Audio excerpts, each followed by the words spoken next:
A sala de estar da velha casa em Alfama estava lotada de parentes, todos com olhares ansiosos fixos no advogado que abria o envelope lacrado.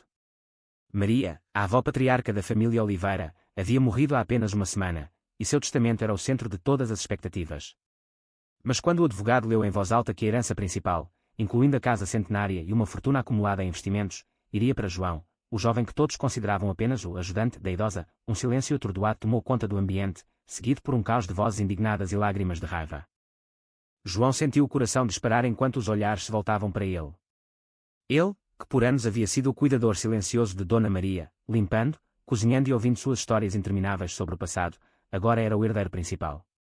Ninguém na família sabia que ele era, na verdade, o neto bastardo de Maria, fruto de um caso antigo que ela havia escondido por décadas para preservar a imagem conservadora da linhagem Oliveira. A revelação veio como um soco: João é meu neto legítimo, e merece tudo o que construí, pois foi o único que me deu amor verdadeiro sem esperar nada em troca. As palavras do testamento ecoavam na mente de João enquanto sua tia, Isabel, se levantava aos berros, acusando-o de manipulação. Ele é só um empregado. Como ousam nos roubar assim? Mas o choque maior veio quando o advogado continuou: João só receberia a herança se abandonasse sua vida pecaminosa, como Dona Maria havia escrito, referindo-se abertamente à sua orientação sexual. Ela, que em vida parecia aceitá-lo, impunha agora uma condição cruel: casar-se com uma mulher e formar uma família tradicional, ou perder tudo para instituições de caridade católicas. João, aos 25 anos, sentiu o mundo desabar. Ele amava Miguel, seu companheiro há 3 anos, um professor de história que o apoiava em segredo. Como poderia trair a si mesmo por dinheiro? A família, já dividida por invejas antigas, explodia em discussões. Seu tio, Manuel, um homem rígido e devoto, sorria por dentro, vendo ali uma oportunidade de contestar o testamento. Veja, ele nem é da família de verdade. E ainda por cima, você sabe. As palavras não ditas pairavam no ar, carregadas de preconceito. João saiu da casa correndo, o ar fresco de Lisboa batendo em seu rosto enquanto descia as escadarias íngremes de Alfama. Ele precisava pensar. Miguel o esperava em um café próximo, no bairro Alto, onde costumavam se encontrar longe dos olhares julgadores. O que aconteceu? Perguntou Miguel ao vê-lo chegar pálido. João desabou na cadeira, contando tudo entre soluços contidos. Miguel, com seus 28 anos e uma maturidade forjada por anos de luta contra a homofobia em sua própria família, ouviu em silêncio. Ela te amava, João, mas o amor dela veio com correntes. Você vai aceitar isso? A pergunta de Miguel ecoou na mente de João como um desafio. Ele sabia que a decisão não era só sobre dinheiro, era sobre identidade, lealdade e o preço de ser quem era em uma sociedade portuguesa ainda presa a tradições. Enquanto isso, na casa, a família se reunia em conluios. Isabel, a tia ambiciosa que sempre cobiçara a herança, tramava com Manuel para provar que João havia influenciado Dona Maria em seus últimos dias, talvez com remédios ou mentiras. Ele vivia lá, sozinho com ela. Quem sabe o que fez, sussurrava ela. O primo de João, Pedro, um jovem de 22 anos confuso com sua própria sexualidade, observava tudo em silêncio, sentindo uma pontada de empatia misturada com medo. Pedro admirava João secretamente, mas o pavor de ser associado a ele o mantinha calado. A noite caía sobre Lisboa, e João, deitado ao lado de Miguel em seu pequeno apartamento em Graça, não conseguia dormir. A herança era tentadora, poderia mudar sua vida, pagar dívidas, dar estabilidade. Mas a que custo? Renunciar a Miguel significaria trair não só o amor, mas sua essência. No dia seguinte, João voltou à casa para pegar suas coisas. Encontrou Isabel revirando gavetas, procurando provas contra ele. Saia daqui, impostor, gritou ela. João, com a voz firme pela primeira vez, rebateu: ela me escolheu porque vocês a abandonaram. Eu era o único que ligava. As palavras doeram a Isabel, que se lembrava das visitas esporádicas, sempre cheias de pedidos por dinheiro. Manuel interveio, citando a Bíblia: Deus não aprova isso, João. Aceita a condição e redima-se. João sentiu a raiva subir. Como um homem que pregava moralidade podia ignorar o abandono da própria mãe? Ele saiu batendo a porta, mas não antes de notar Pedro observando com olhos curiosos, como se quisesse dizer algo. Miguel sugeriu que procurassem um advogado próprio. Não deixe eles te intimidarem. Juntos, foram ao escritório de um jurista encheado, um homem progressista chamado António, que ouviu a história com empatia. O testamento é válido, mas condições discriminatórias podem ser contestadas na justiça portuguesa. Vai ser uma briga longa. João hesitou. Lutar significaria expor sua vida privada, enfrentar julgamentos públicos em uma sociedade onde o casamento gay era legal, mas o preconceito ainda reinava em famílias tradicionais como a sua. Ele pensou em Dona Maria, porque ela havia imposto isso. Amor distorcido ou última tentativa de salvá-lo? A dúvida corroía sua alma. À medida que os dias passavam, a pressão aumentava. Amigos da família espalhavam boatos em Alfama, chamando João de oportunista. Miguel, vendo João se afundar em depressão, insistia: nós construímos nossa vida juntos. Dinheiro não compra felicidade. Mas João via o cansaço nos olhos de Miguel, que trabalhava horas extras para sustentar os dois. Uma noite, após uma discussão acalorada, João confessou: e se eu aceitar? Só no papel, para pegar o dinheiro e depois. Miguel o interrompeu, magoado: isso seria mentira para nós dois. A tensão crescia, testando o relacionamento deles. João se sentia preso entre o passado e o futuro, questionando se valia a pena lutar por uma herança envenenada. João acordou com o som do telefone tocando incessantemente. Era Pedro, seu primo, pedindo para se encontrarem a segredo no mirador da Senhora do Monte. Preciso falar com você, sozinho. Intrigado e cauteloso, João concordou. Ao chegar, o vento de outono soprava forte, carregando o aroma de castanhas assadas das ruas abaixo. Pedro, nervoso, fumava um cigarro após o outro. Eu sei o que você está passando. Eu sou como você. As palavras saíram como um sussurro, mas atingiram João como um raio. Pedro, o garoto mimado da família, revelava sua orientação sexual, escondida por medo de rejeição. A avó sabia de mim também. Ela me disse uma vez para escolher o caminho certo. Mas eu via como ela tratava, com carinho disfarçado. A confissão de Pedro abriu uma brecha na muralha de isolamento de João. Eles conversaram por horas, Pedro admitindo que invejava a coragem de João em viver abertamente com Miguel, mesmo que em segredo da família. Eu namoro um cara da universidade, mas ninguém sabe. Se o testamento for contestado, talvez eu perca tudo também. João percebeu que a herança não era só sua, era um catalisador para segredos familiares enterrados. Voltando para casa, ele contou a Miguel sobre o encontro. Talvez Pedro nos ajude. Mas Miguel era cético: família é complicada. Não confie cegamente. Enquanto isso, Isabel e Manuel avançavam em seu plano. Contrataram um detetive particular para investigar a vida de João, buscando qualquer irregularidade que pudesse invalidar o testamento. Descobriram sobre Miguel e usaram isso como munição. Em uma reunião familiar tensa, Manuel confrontou João na frente de todos: você vive em pecado com outro homem. Isso prova que manipulou a mãe para herdar. João, furioso, defendeu-se: ela me amava como eu sou. Vocês é que a ignoravam. A discussão escalou para gritos, com Isabel ameaçando processá-lo por fraude. Pedro, presente, ficou em silêncio, mas seu rosto traía o conflito interno. João começou a duvidar de si mesmo. E se Dona Maria realmente quisesse corrigi-lo? Ele revisava memórias, as noites em que ela o ouvia falar de Miguel com um sorriso forçado, ou as vezes que citava a igreja. Mas também lembrava os momentos de aceitação, como quando ela disse: o amor é amor, mas a sociedade é cruel. A ambiguidade o torturava. Miguel, sentindo a distância crescer, propôs uma pausa: se você está considerando a condição, talvez precisemos repensar nós.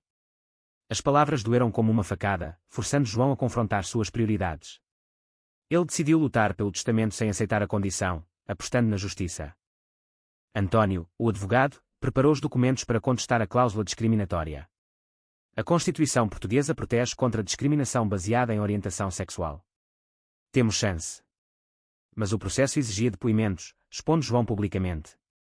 Jornais locais em Lisboa começaram a cobrir o caso, transformando-o em um debate social. Herança condicionada à heterossexualidade, tradição versus direitos, lia-se nas manchetes. João recebia mensagens de apoio de ativistas LGBT, mas também ameaças anônimas. A pressão social o isolava ainda mais. Pedro, inspirado pela coragem de João, decidiu se abrir para a família. Em um jantar forçado, ele anunciou: eu sou gay também. E apoio João. O silêncio que se seguiu foi ensurdecedor. Manuel explodiu: vocês estão destruindo esta família. Isabel, chocada, virou-se contra Pedro: você é meu filho. Como pôde?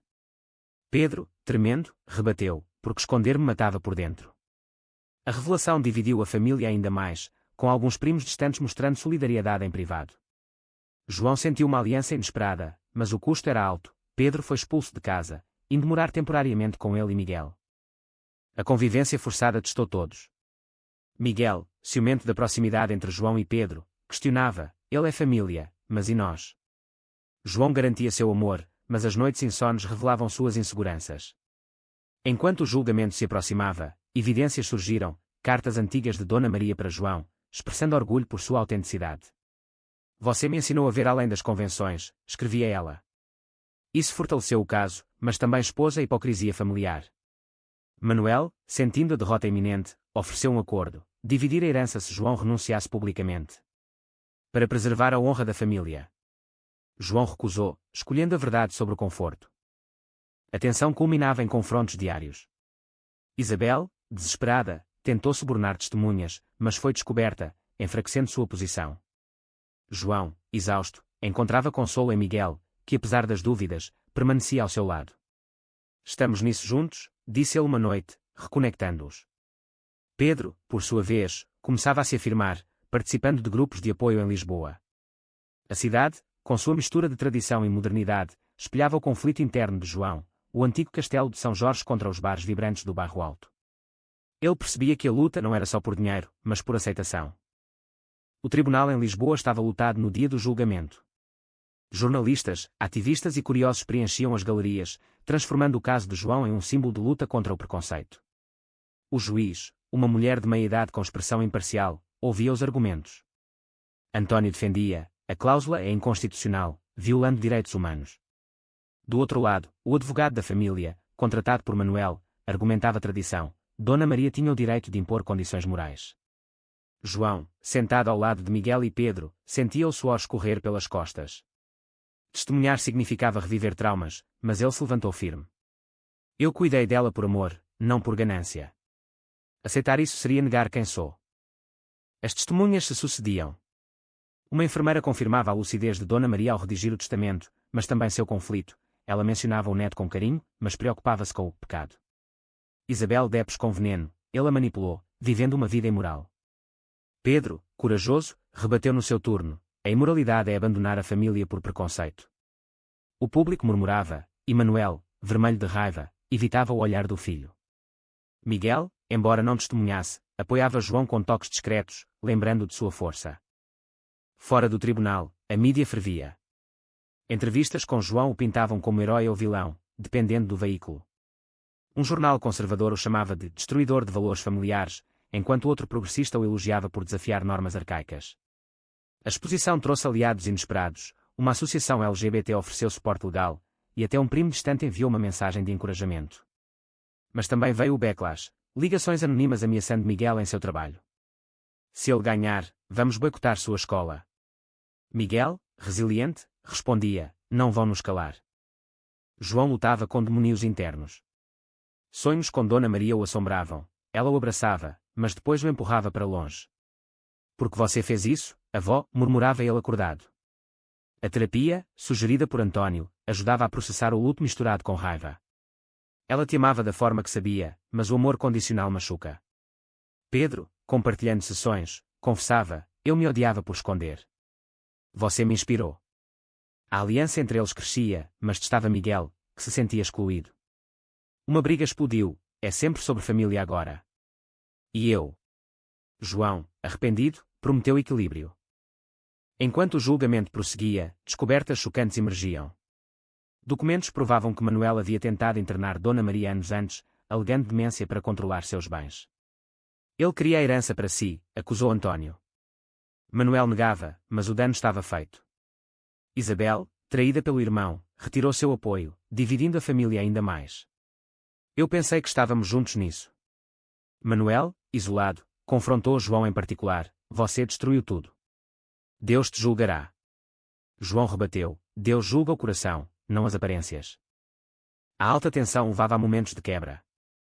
Pedro, pressionado pela mãe, quase recuou, mas uma conversa com João o firmou: se desistir, perde a si mesmo. Miguel, vendo João enfraquecer, planejou uma escapada para Sintra, onde passearam pelos palácios, reconectando-se. Lembre-se porque lutamos, pelo nosso amor. João, revigorado, enfrentou o depoimento final. Revelou cartas de Dona Maria: eu errei em impor condições. Perdoe-me, mas viva livre. As palavras, lidas em voz alta, silenciaram a corte. O juiz adiou a decisão, mas o ar estava carregado de esperança. Fora, protestos se formavam, de um lado, conservadores com cartazes bíblicos, do outro, arco-íris e gritos por igualdade. João se tornava involuntariamente um ativista, dando entrevistas cautelosas. Isso não é só sobre mim, é sobre todos que sofrem em silêncio. Pedro, empoderado, se juntava a ele, reconectando com Isabel em uma conversa lágrimas. Mãe, me aceito como sou. Ela, relutante, prometia tentar. A família, fragmentada, começava a questionar suas crenças. João refletia sobre o preço, amizades perdidas, privacidade invadida, relacionamento de Estado. Mas também ganhos, autoaceitação, alianças novas. Miguel o lembrava, você está mudando vidas. À medida que o verdito se aproximava, a ansiedade crescia. Uma noite, sozinho no Tejo, João jogou uma moeda na água, desejando sabedoria. A cidade pulsava ao redor, indiferente aos seus dilemas, mas oferecendo consolo em sua beleza eterna. Ele retornou para casa, pronto para o que viesse. O verdito veio como um terremoto. O juiz declarou a cláusula discriminatória inválida, concedendo a herança a João sem condições. A lei portuguesa não tolera preconceitos disfarçados de moralidade. A sala explodiu em aplausos e protestos. João, atordoado, abraçou Miguel e Pedro, lágrimas escorrendo. Manuel saiu furioso, murmurando maldições, enquanto Isabel, resignada, acenou um adeus distante. A vitória era doce, mas amarga, a família estava irremediavelmente quebrada. Com o dinheiro, João comprou a casa de Alfama, transformando-a em um lar para ele e Miguel.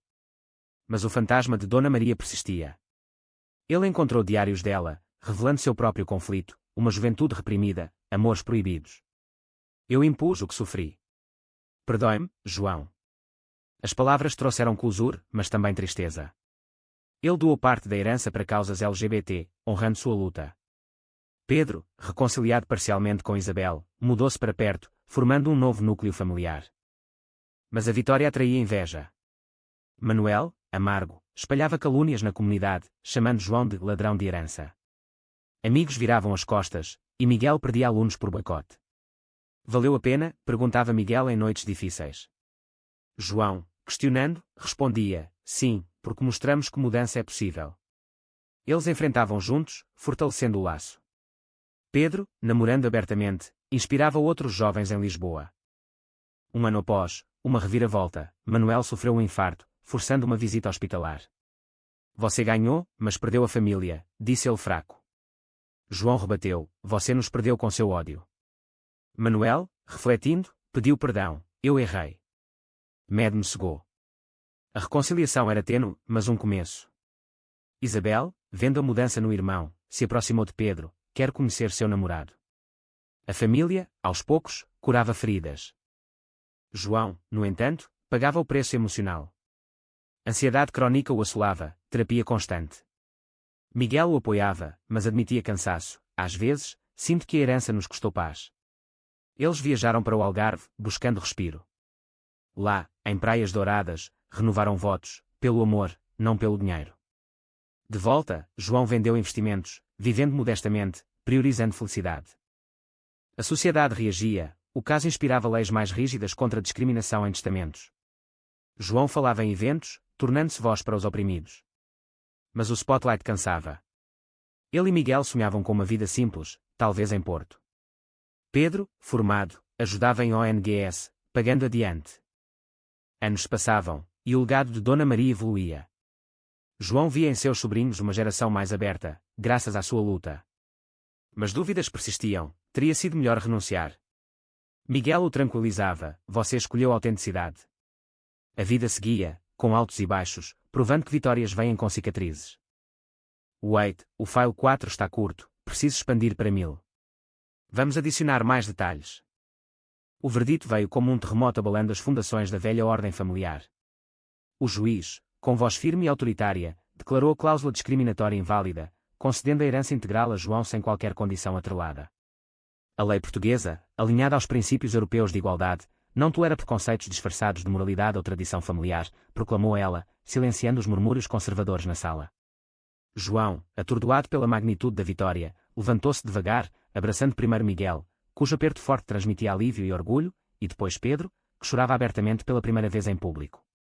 Lágrimas escorriam pelo rosto de João, uma mistura de júbilo e exaustão acumulada de meses de batalhas judiciais e emocionais. Manuel, com o rosto contorcido em raiva contida, saiu da sala batendo os pés, murmurando maldições bíblicas baixinho, enquanto Isabel, resignada e com os olhos baixos, acenou um adeus distante, talvez reconhecendo que sua ambição a havia cegado para o que realmente importava. A vitória era doce, mas carregada de amargor. A família Oliveira, outrora unida por aparências, agora estava irremediavelmente quebrada, com laços rompidos que talvez nunca se reatassem. Com o dinheiro da herança finalmente em mãos, João comprou a casa centenária de Alfama, transformando-a em um lar acolhedor para ele e Miguel. Eles reformaram os quartos antigos, pintando paredes com tons claros para banir as sombras do passado, e criaram um jardim no terraço com vista para o Tejo, onde podiam sentar à noite e conversar sobre o futuro. Mas o fantasma de Dona Maria persistia em cada canto da casa. João encontrou diários escondidos em uma gaveta secreta, páginas amareladas revelando o conflito interno dela, uma juventude reprimida em uma Portugal ditatorial, amores proibidos com mulheres que ela nunca pôde assumir, e o arrependimento por ter imposto aos netos o que sofrera. Eu impus o que sofri em silêncio. Perdoe-me, João, e viva a liberdade que eu neguei a mim mesma, escrevia ela em entradas emocionadas.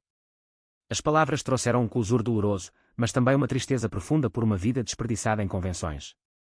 João doou uma porção significativa da herança para causas LGBT em Portugal, honrando não só sua luta, mas o legado incompleto de sua avó. Porém, a vitória atraía inveja e retaliações sutis. Manuel, amargo e isolado, espalhava calúnias na comunidade de Alfama, chamando João de ladrão de herança e pecador que manipulou uma idosa vulnerável. Amigos de longa data viravam as costas, e Miguel perdia alunos em sua escola por boicotes orquestrados por pais conservadores. Valeu a pena toda essa exposição? Perguntava Miguel em noites difíceis, quando o estresse os deixava insone. João, questionando suas escolhas, respondia com convicção vacilante: sim, porque mostramos que mudança é possível, mesmo que doa. Eles enfrentavam as tempestades juntos, fortalecendo o laço que quase se rompera durante o processo. Pedro, reconciliado parcialmente com Isabel após conversas tensas, mudou-se para um apartamento próximo, formando um novo núcleo familiar baseado em aceitação mútua. Um ano após o julgamento, uma reviravolta inesperada abalou o equilíbrio precário. Manuel sofreu um infarto grave, forçando João a uma visita hospitalar relutante. No quarto branco e estéril, Manuel, fraco e conectado a máquinas, olhou para o neto com olhos cansados: você ganhou tudo, mas perdeu a família no processo. João, contendo a raiva, rebateu calmamente: você nos perdeu com seu ódio e rigidez, tio. Eu só queria ser aceito. Manuel, talvez tocado pela proximidade da morte, pediu perdão pela primeira vez: eu errei. O medo de perder o controle me cegou para o que realmente importa. A reconciliação era tênue, um fio frágil, mas um começo para curar feridas antigas. Isabel, vendo a mudança no irmão, se aproximou de Pedro com cautela: quero conhecer seu namorado, filho. Vamos tentar de novo. A família, aos poucos, curava as cicatrizes, embora o processo fosse lento e cheio de recaídas. João, no entanto, pagava um preço emocional alto pela jornada. Ansiedade crónica o assolava, com ataques de pânico que o faziam reviver os confrontos no tribunal. A terapia se tornou constante, um espaço para processar o luto pela avó, a raiva pela família e a culpa por ter exposto todos. Miguel o apoiava incondicionalmente, mas admitia seu próprio cansaço: às vezes, sinto que a herança nos custou a paz que tínhamos antes. Para reconectar, eles viajaram para o Algarve, caminhando por praias douradas e falésias dramáticas, renovando votos informais de compromisso, pelo amor verdadeiro, não pelo dinheiro ou status. De volta a Lisboa, João vendeu parte dos investimentos, optando por uma vida mais modesta, priorizando felicidade sobre riqueza acumulada. A sociedade portuguesa reagia ao caso com ondas de mudança. O julgamento de João inspirava propostas de leis mais rígidas contra a discriminação em testamentos e heranças, com debates no Parlamento e quanto sua história. João, involuntariamente, falava em eventos e conferências, tornando-se uma voz respeitada para os oprimidos na comunidade LGBT. Mas o spotlight o cansava, e ele ansiava por anonimato. Ele e Miguel sonhavam com uma vida simples, talvez mudando para Porto, onde o ritmo era mais calmo. Pedro, recém-formado em Direito, ajudava em ONGs, pagando adiante a coragem que João lhe inspirara. A cidade de Lisboa, com sua resiliência histórica, servia de pano de fundo para essa transformação, misturando o antigo e o novo em uma tapeçaria de esperança. Anos se passavam, e o legado de Dona Maria evoluía de um fardo para uma lição coletiva. João, agora com 35 anos, olhava para trás com uma mistura de gratidão e melancolia. A casa em Alfama se tornara um centro comunitário informal, hospedando reuniões para jovens LGBT enfrentando rejeição familiar. Miguel, promovido a diretor de escola, usava sua posição para promover inclusão, inspirado pela jornada compartilhada.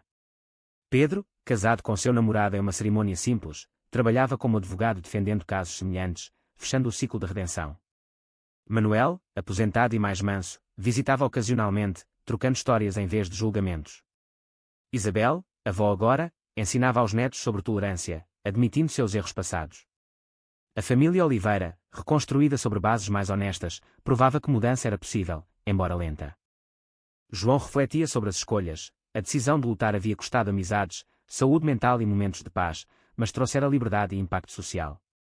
Ele via em sobrinhos e sobrinhas uma geração mais aberta, livre dos preconceitos que o atormentaram.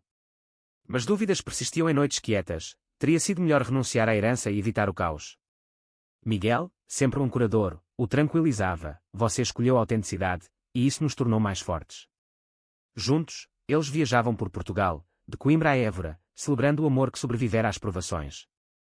O eco do caso ainda ressoava na sociedade portuguesa, com mais histórias semelhantes emergindo, inspiradas pela coragem de João. Ele escreveu um livro memoir, Herança de Amor Condicional, que se tornou best-seller, sparking debates sobre família, identidade e ética. Críticas vinham de conservadores, mas o apoio de progressistas o sustentava. Pedro, coautor em partes, usava os royalties para fundos de apoio. A vida seguia seu curso, com altos e baixos, provando que vitórias pessoais vêm com cicatrizes profundas, mas também com crescimento inestimável. No final, João se perguntava se Dona Maria, onde quer que estivesse, aprovava o caminho que ele trilhara. A resposta, ele sabia, estava na paz que encontrara em si mesmo. Mas uma questão permanecia aberta para reflexão: foi certo desafiar a vontade de uma avó falecida em nome da igualdade, ou isso traiu o respeito aos mortos? Aproximadamente 520 palavras, ajustado, total geral de 4.800 a 5.000 palavras considerando contagens aproximadas. Wait, file 5 curto, expandir. File 5, expandido. Anos se passavam com a inexorabilidade do tempo, e o legado controverso de Dona Maria evoluía de um fardo opressivo para uma lição coletiva de resiliência e transformação. João, agora aos 35 anos, olhava para trás com uma mistura complexa de gratidão, melancolia e orgulho conquistado a duras penas. A casa centenária em Alfama, outrora palco de segredos e abandonos, se tornara um centro comunitário informal, hospedando reuniões semanais para jovens LGBT que enfrentavam rejeição familiar em uma Portugal ainda em transição. Ali, sob os azulejos tradicionais e o sol filtrado pelas janelas antigas, histórias eram compartilhadas, lágrimas derramadas e esperanças acesas. Miguel, promovido a diretor de uma escola secundária no Bairro Alto, usava sua posição para promover programas de inclusão e educação sobre diversidade, inspirado diretamente pela jornada compartilhada que quase os separara. Nós transformamos dor em propósito, dizia ele a João em noites tranquilas, enquanto bebiam vinho tinto no terraço. Pedro, o primo outrora confuso e silenciado, agora casado com seu namorado em uma cerimônia simples e emocionante na Capela de São Jorge, trabalhava como advogado especializado em direitos humanos, defendendo casos semelhantes ao de João em tribunais por todo o país. Ele fechava o ciclo de redenção, usando sua experiência para guiar outros através das minas terrestres do preconceito familiar.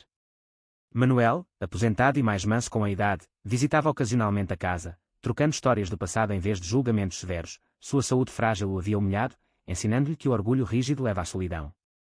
Isabel, agora avó de 2 netos, ensinava às crianças sobre tolerância e empatia, admitindo abertamente seus erros passados em conversas francas. Eu fui cega pelo medo, mas aprendi com vocês. A família Oliveira, reconstruída sobre bases mais honestas e frágeis, provava que mudança era possível, embora lenta, dolorosa e cheia de recaídas inevitáveis. João refletia profundamente sobre as escolhas que moldaram sua vida. A decisão corajosa de lutar pelo testamento havia custado amizades antigas, saúde mental abalada em momentos de paz irrecuperáveis, mas trouxeram uma liberdade autêntica e um impacto social que ecoava além de suas fronteiras pessoais. Ele via nos sobrinhos e sobrinhas uma geração mais aberta e questionadora, livre dos preconceitos sufocantes que o atormentaram em sua juventude. Mas dúvidas persistiam em noites quietas, quando o vento de Lisboa sussurrava através das ruas estreitas. Teria sido melhor renunciar à herança desde o início, evitando o caos judicial e emocional que dividiu todos. Miguel, sempre um ancorador estável em meio às tempestades, o tranquilizava com sabedoria. Você escolheu a autenticidade sobre o conforto fácil, e isso nos tornou não só sobreviventes, mas exemplos vivos. Juntos, eles viajavam por Portugal, de Coimbra com suas universidades antigas a Évora com suas ruínas romanas, celebrando o amor duradouro que sobrevivera às provações mais árduas. O eco do caso de João ainda ressoava na sociedade portuguesa, com mais histórias semelhantes emergindo à luz, inspiradas pela coragem que ele demonstrara involuntariamente. Ele escreveu um livro memoir intitulado Herança de Amor Condicional, que se tornou um best-seller nacional, sparking debates acalorados em cafés, universidades e até no parlamento sobre os limites entre tradição familiar, identidade pessoal e ética moral. Críticas vinham de círculos conservadores, que o acusavam de desrespeito aos valores ancestrais, mas o apoio massivo de progressistas, ativistas e jovens o sustentava, reforçando sua convicção. Pedro, coautor em capítulo-chave, usava os royalties para financiar fundos de apoio a famílias em conflito, perpetuando o ciclo positivo. A vida seguia seu curso imprevisível, com altos de alegria compartilhada e baixos de nostalgia amarga, provando irrefutavelmente que vitórias pessoais vêm inevitavelmente com cicatrizes profundas, mas também com um crescimento inestimável que toca vidas além da própria. No final de tudo, João se perguntava em momentos de introspeção se Dona Maria, onde quer que estivesse em algum plano espiritual, aprovava o caminho tortuoso que ele trilhara em nome da verdade. A resposta, ele intuía no fundo da alma, estava na paz interior que finalmente encontrara, livre das correntes do segredo e do julgamento. Mas uma questão fundamental permanecia aberta para reflexão e debate eterno: foi certo desafiar a vontade expressa de uma avó falecida em nome da igualdade e dos direitos individuais, ou isso representou uma traição ao respeito tradicional pelos mortos e suas últimas vontades?